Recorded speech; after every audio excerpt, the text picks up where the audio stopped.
Hello there, Bloomerinos. We're going to be working in a red, green, and white color palette, and you can see the natural influences are just a perfect mix to go with our grapevine base. We've got our bow that we're going to be using on this design. So if you haven't seen our bow video and would like that, it'll be in the supply list. You can also ask for it here. We'll happy provide you with a video of how to make the bow as well. Let's talk about the supplies for this. There's a supply list attached. We're going to be using a little bit of the pine, some of these adorable wood bead picks that are just so festive for the season. And then one of my favorite bushes we have, which has got these killer textures. So one of the advantages of getting supplies from Keleas.com is that we've got pieces that are just kind of one and done. They make floral designing so much easier for you, and that's our motto. We want to keep it really easy so you can accomplish, you can get some wins. If you want to learn how to sell your stuff, you know we're here to support you in that journey as well. We want you to make it, ship it, sell it, do all those things. We want you to be able to do everything we're doing that you see us doing and help you to accomplish designs that really exceed your expectations, not only if you want them for yourself, but if you intend to sell them later. So this bush fits the bill. So it's a nice, kind of like a 3-in-1 combo. That's the supplies we're going to use. So let's get started. You know, a lot of times I will shoot way off this. And if you're a design school member and you're in there, let everybody know how much you enjoy design school. Please pop that in the comments. In design school, I am really focused on coming off the base a lot because we really hype up dimension. And on this design, we're going to stay a little bit tighter to the base to keep, you know, it a little bit smaller. So we're going to start with one of these bushes and preparing it. And the way I want to do that is we just take bush itself and we're going to tear the pieces off if we can, or we'll cut them if they won't tear. But if they'll come off in little sections, it really saves us a lot of time in designing. So that's another thing. That's why we want to have those kind of products available on our website. And our design school students do get discounts to everything that we have on the site. And they get even bigger discounts when they spend more money. So it's really a big advantage to being in design school. So let me cut these down. We just tore those off, and then what you want to do is cut them to where they have really neat stems here and clean them up. I'm going to do that really quickly. And we're going to start with one bush to get it prepared. Now, when I'm teaching in class, I'm always going to be talking about depth and dimension, like that's very important, but also transitions on the design. So today when we're making this one, I'm going to talk to you a little bit about that too, so you can get familiar with what's going on. Okay, oh my gosh, these pine cones are so cute. I love the little pine cones. Once we've identified where we want our design to go, and on this one I'm going to stay on the left side, we're going to start to put a little glue on these and start to get our base prepped. And we're going to call that basically in class I'm going to talk about positioning and the principles behind it.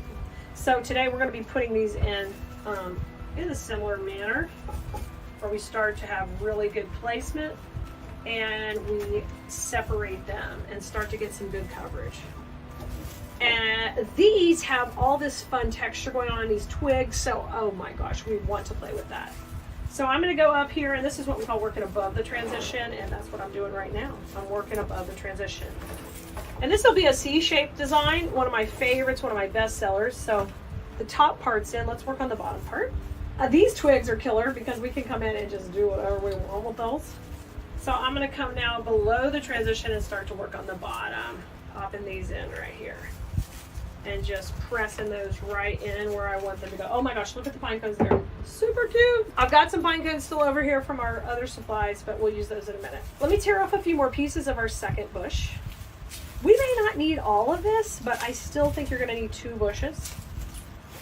But it's kind of crazy when you work with supplies that are this level of quality. You don't have to sit there and cut and layer and pick and do all those things because it's already done for you.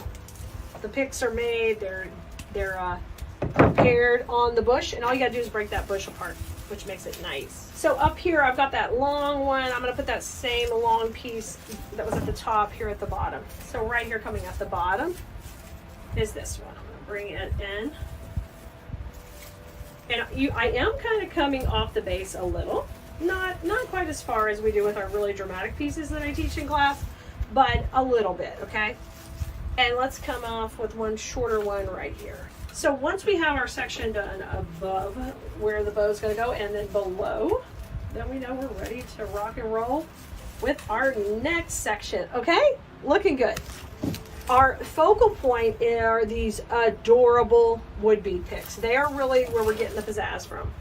And I would like to just use these full so we don't have to cut them. Y'all, this wreath we're making now would be just a perfect Etsy shop filler. You can really stock your shop and you can rock and roll. So if we put this one in here, oh my gosh, you see the texture, how cute that is with the berries? I love that. So let's trim these both down. Let's just do like a 2-inch cut on them. When I say that, I'm talking about trimming the stem right here to 2 inches, okay?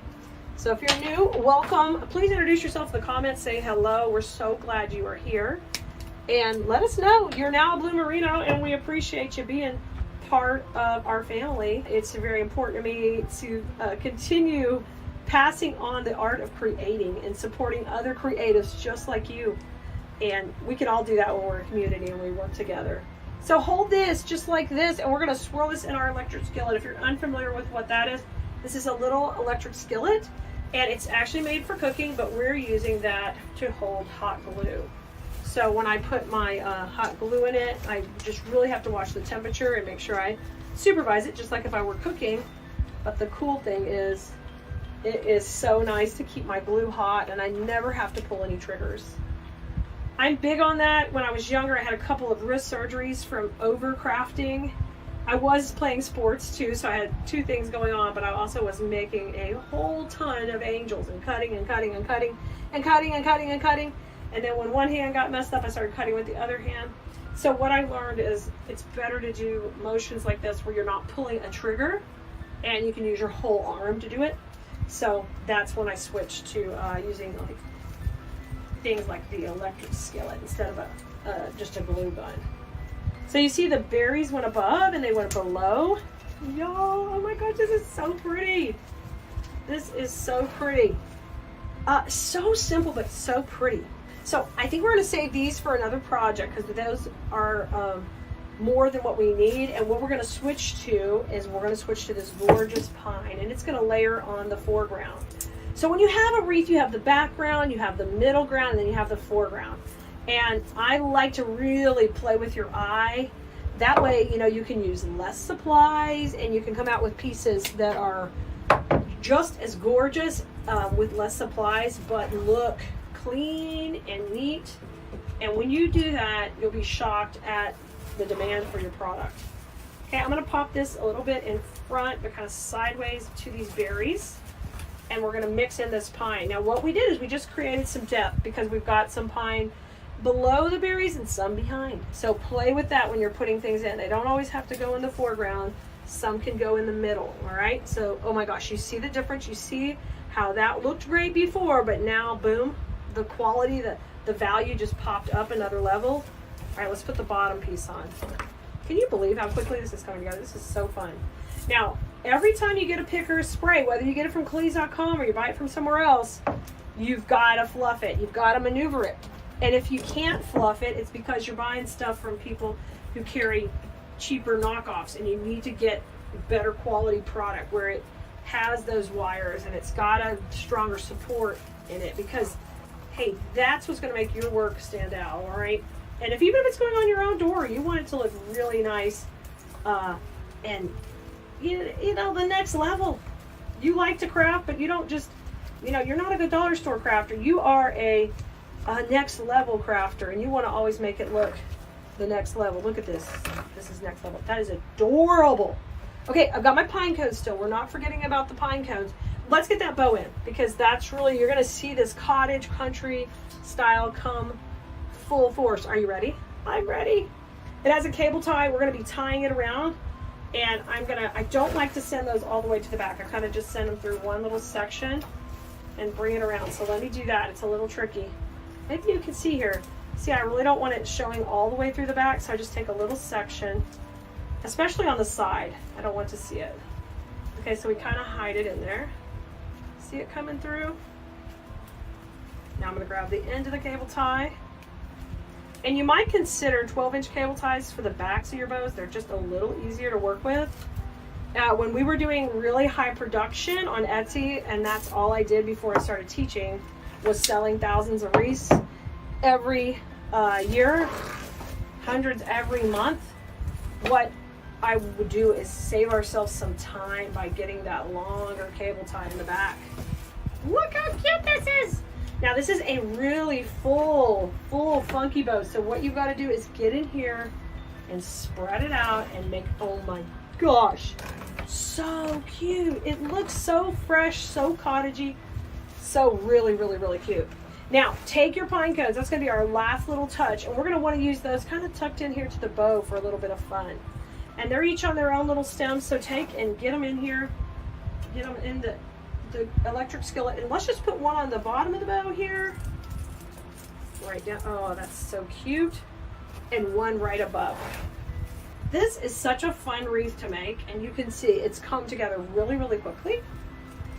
I hope you go over to Keleas.com. Please come over and check out what we've got for you, what's new in the video library, and make sure you're on our text list if you haven't gotten a spot yet. Send us a text at 832-734-5201 or go to textkelea.com.